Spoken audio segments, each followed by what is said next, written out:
Hello നമസ്കാരം, ഞാൻ Bindu Vipin. Bindu spices വേൾഡിലേക്ക് എല്ലാവർക്കും സ്വാഗതം. ഇന്ന് ഞാൻ വന്നിരിക്കുന്നത് വളരെ ഹെൽത്തി ആയിട്ടുള്ള ഒരു കാപ്പി ആയിട്ടാണ് കേട്ടോ. എല്ലാവർക്കും സുപരിചിതമായ കാപ്പിയാണ് ചുക്ക് കാപ്പി. നമ്മൾ ജലദോഷവും കഫക്കെട്ടും ചുമയൊക്കെ വരുന്ന സമയത്ത് സാധാരണ കുടിക്കാറുള്ള കാപ്പിയാണ് ചുക്ക് കാപ്പി അല്ലേ. ഈ ചുക്ക് കാപ്പി ഉണ്ടാക്കാൻ ഒരുവിധം എല്ലാവർക്കും അറിയാം.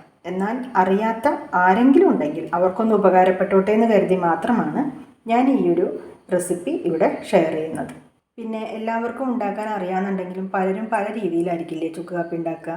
അപ്പം ഞാൻ എങ്ങനെയാണ് ചുക്ക് കാപ്പി ഉണ്ടാക്കുന്നത് എന്നാണ് ഇന്നത്തെ വീഡിയോയിൽ ഞാൻ പറയുന്നത്. ചുക്ക് കാപ്പി ഉണ്ടാക്കുമ്പോൾ ഞാൻ അതിലൊരു സ്പെഷ്യൽ ഇൻഗ്രീഡിയൻറ്റും കൂടി ചേർക്കാറുണ്ട് കേട്ടോ. അതെന്താണെന്ന് വീഡിയോ കാണുമ്പോൾ നിങ്ങൾക്ക് മനസ്സിലാവും. മഞ്ഞും തണുപ്പും ഒക്കെ തുടങ്ങി എല്ലാവർക്കും ജലദോഷവും കഫക്കെട്ടും ചുമയും ഒക്കെ വരുന്ന ഒരു സീസണാണ് ഇനി വരുന്നത് അല്ലേ. അപ്പോൾ ദിവസത്തിൽ ഒരു പ്രാവശ്യമെങ്കിലും നമുക്ക് കഫക്കെട്ടും ചുമയൊന്നും ഇല്ലെങ്കിലും ദിവസത്തിൽ ഒരു പ്രാവശ്യമെങ്കിലും ഇതുപോലൊരു ചുക്ക് കാപ്പി ഉണ്ടാക്കി കുടിക്കുന്നത് നമുക്ക് ആരോഗ്യത്തിന് വളരെയേറെ ഗുണം ചെയ്യും. രോഗങ്ങൾ വരാതിരിക്കാനും രോഗപ്രതിരോധ ശേഷി കൂട്ടാനും ഒക്കെ ഈ ഒരു ചുക്ക് കാപ്പി വളരെയധികം ഉപകാരപ്പെടും. അപ്പോൾ നമ്മുടെ വീട്ടിലൊക്കെയുള്ള ഇൻഗ്രീഡിയൻസ് കൊണ്ട് തന്നെ വളരെ സിമ്പിളായിട്ട് ഉണ്ടാക്കിയെടുക്കാവുന്ന ആരോഗ്യത്തിന് ഒരുപാട് ഗുണം ചെയ്യുന്ന ഈ ഒരു കാപ്പി എങ്ങനെയാണ് റെഡിയാക്കി എടുക്കുന്നതെന്ന് നമുക്ക് നോക്കിയാലോ. ആദ്യം തന്നെ ഒരു സോസ് പാൻ എടുത്തിട്ടുണ്ട്. അതിലേക്ക് ഞാൻ ഒരു ഗ്ലാസ് വെള്ളം, അതായത് ഇതൊരു വലിയ ഗ്ലാസ്സാണ് കേട്ടോ, അളവ് പറയുകയാണെങ്കിൽ ഒരു 300 ml വെള്ളം ഒഴിച്ചു കൊടുക്കുന്നുണ്ട്. ഈ വെള്ളം അടുപ്പത്തേക്ക് വയ്ക്കാം. വെള്ളം സ്റ്റൗ കത്തിച്ച് സ്റ്റവിൻ്റെ മുകളിലേക്ക് വെച്ചു. ആദ്യം ഇതിലേക്ക് ഇട്ട് കൊടുക്കുന്നത് ശർക്കരയാണ്. ചെറിയ ഒരച്ച് ശർക്കര. ഇതിലേക്ക് 1/4 ടീസ്പൂൺ കുരുമുളക് പൊടി, ഏകദേശം 1/2 ടീസ്പൂൺ കാപ്പിപ്പൊടി. സാധാരണത്തെ കാപ്പിപ്പൊടിയാണ് കേട്ടോ, ഇൻസ്റ്റൻറ്റ് കോഫി പൗഡറൊന്നുമല്ല, സാധാരണത്തെ കാപ്പിപ്പൊടി. 1/4 ടീസ്പൂൺ ചുക്കുപൊടി. ഇനി ഇതിലേക്ക് 2 പ്രധാനപ്പെട്ട ഇൻഗ്രീഡിയൻസും കൂടി വേണം. അതിലൊന്നാണ് ഇത് തുളസി. തുളസി ഇല ചുക്ക് കാപ്പിക്ക് പ്രധാനമാണ്. അപ്പോൾ ഇവിടുന്ന് തുളസി പറിച്ചെടുക്കാൻ കേട്ടോ. ഇതെൻ്റെ വീട്ടിൽ തന്നെയുള്ള തുളസിയാണ്. തുളസി കതിര് വേണ്ട, തുളസി കതിരില്ലാതെ വേണം തുളസി പറിച്ചെടുക്കാൻ.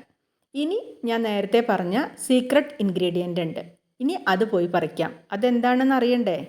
ഇതാണ് കേട്ടോ, പനിക്കൂർക്കയിലയാണ്. വീടുകളിൽ നിർബന്ധമായിട്ട് നമ്മൾ നട്ട് നനച്ച് വളർത്തേണ്ട 2 ചെടികളാണ് തുളസി, പനിക്കൂർക്കയില. ചുക്ക് കാപ്പി ഉണ്ടാക്കുമ്പോൾ അതിലൊരു പനിക്കൂർക്കയില ഇട്ട് കഴിഞ്ഞാൽ നമ്മുടെ കഫക്കെട്ടൊക്കെ നന്നായിട്ട് കുറഞ്ഞു കിട്ടും. പിന്നെ ജലദോഷവും പെട്ടെന്ന് മാറും. അതുകൊണ്ടാണ് ഞാനിതിൽ പനിക്കൂർക്കയില ചേർക്കുന്നത് കേട്ടോ. ആദ്യം ഇതെല്ലാം നന്നായിട്ട് കഴുകിയെടുക്കണം. പിന്നെ ഇതിൻ്റെ ഇവിടെ ഒരു കതിര് കണ്ടില്ലേ, ഈ കതിര് കളയണം കേട്ടോ. കതിര് നമ്മൾ ചുക്ക് കാപ്പിയിലേക്ക് ഇടില്ല, ഇലയും തണ്ടും മാത്രമേ ഇടുള്ളൂ. അപ്പോൾ ഈ കതിര് കളഞ്ഞിട്ട് ഇതെല്ലാം നന്നായിട്ട് കഴുകിയെടുത്തിട്ട് വരാം. നമ്മൾ നേരത്തെ പറിച്ച് വെച്ച പനിക്കൂർക്കയില, തുളസിയില അതൊക്കെ നന്നായിട്ട് കഴുകിയെടുത്തു കേട്ടോ. ആ തുളസിയുടെ കതിരൊക്കെ കളഞ്ഞു. എന്നിട്ട് ഇനി ഇതിലേക്ക് ഇട്ട് കൊടുക്കാം. ഇനി ഇത് അടച്ച് വയ്ക്കാം. സ്റ്റൗ മീഡിയത്തിലിട്ടിട്ട് ഇത് അടച്ച് വയ്ക്കാം.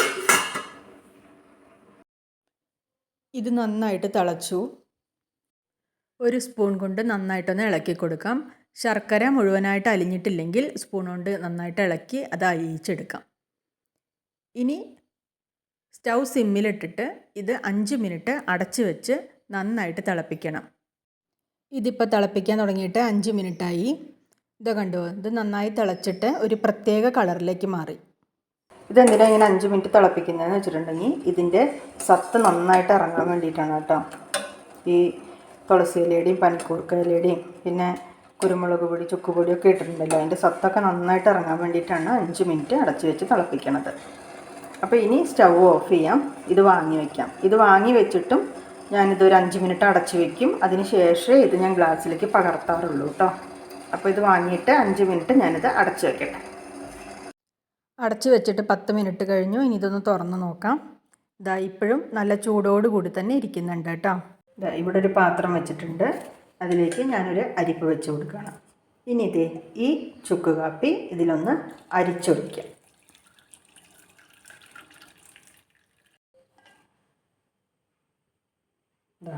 നല്ല ചുക്ക് കാപ്പി റെഡി ആയിട്ടുണ്ട്. ചുക്ക് കാപ്പി എപ്പോഴും നല്ല ചൂടോടുകൂടി കുടിക്കണം. അപ്പോഴാണ് നമുക്കതിൻ്റെ എഫക്റ്റ് നന്നായിട്ട് കിട്ടുക. ഇനി ഇത് ഒരു ഗ്ലാസ്സിലേക്ക് പകർത്താം. അങ്ങനെ സൂപ്പർ ടേസ്റ്റുള്ള ചുക്ക് കാപ്പി റെഡി ആയിട്ടുണ്ട്. ആരോഗ്യത്തിന് വളരെ ഗുണം ചെയ്യുന്ന രുചികരമായ ചുക്ക് കാപ്പി റെഡി ആയിട്ടുണ്ട്. അപ്പോൾ ഇതുപോലെ ചുക്ക് കാപ്പി ഉണ്ടാക്കി കുടിച്ചിട്ടില്ലെങ്കിൽ നിങ്ങളൊന്ന് ഉണ്ടാക്കി നോക്കൂ കേട്ടോ. അത്യാവശ്യം നല്ല ടേസ്റ്റ് ഉണ്ട്. നല്ല എരിവും മധുരവും ഒക്കെയുള്ള നല്ല ഒരു ടേസ്റ്റി ആയിട്ടുള്ള ചുക്ക് കാപ്പി തന്നെയാണത്. ഇത് കഫക്കെട്ട് മാറാനും ജലദോഷം മാറാനും ഒക്കെ വളരെ നല്ലതാണ് കേട്ടോ. പ്രത്യേകിച്ച് ഈ മഞ്ഞുകാലത്ത് നമുക്ക് ദിവസത്തിൽ ഒരു പ്രാവശ്യമെങ്കിലും ഇതുപോലെ ഒരു ചുക്ക് കാപ്പി ഉണ്ടാക്കി കുടിക്കുകയാണെങ്കിൽ നമ്മുടെ ചെറിയ ചെറിയ അസുഖങ്ങളൊക്കെ മാറിക്കിട്ടും. അപ്പോൾ ഈ വീഡിയോ നിങ്ങൾക്ക് ഇഷ്ടമായി എന്ന് ഞാൻ വിചാരിക്കുന്നു. അടുത്ത വീഡിയോയിൽ നമുക്ക് വീണ്ടും കാണാം. വീഡിയോ കണ്ട് സപ്പോർട്ട് ചെയ്ത എല്ലാവർക്കും നന്ദി. നമസ്കാരം.